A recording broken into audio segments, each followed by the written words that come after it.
Le dimanche 15 décembre 2024, lors du 66e sommet des chefs d'État de la CEDEAO, l'organisation ouest-africaine a pris acte de l'annonce des États de l'AES, dont le Mali, le Burkina Faso et le Niger, de quitter la communauté économique des États de l'Afrique de l'Ouest.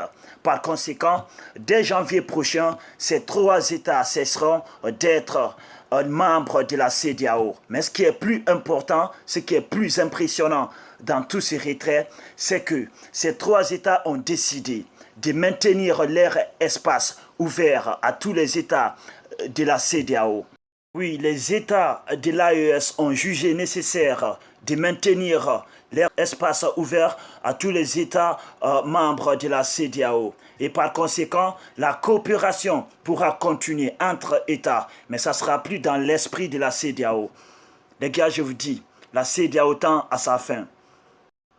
Victime de ses négligences et de ses faiblesses, victime de sa mauvaise gouvernance, famille, je vous le garantis, bientôt la CEDEAO disparaîtra comme l'Empire romain, une organisation qui était considérée comme l'élément propulseur des États ouest-africains au développement, aujourd'hui s'est transformée en un système de freinage du développement.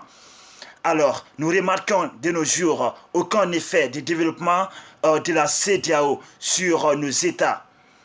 Alors, suite à cette prise de conscience, les États de l'AES, dont le Mali, le Burkina Faso et le Niger, ont décidé de se retirer de l'organisation et cesseront d'être membres de la CEDEAO dès janvier prochain.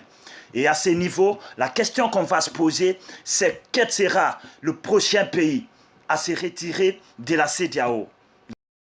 La Guinée, le Sénégal, la Côte d'Ivoire? Non, je rigole. À vous de répondre. Merci.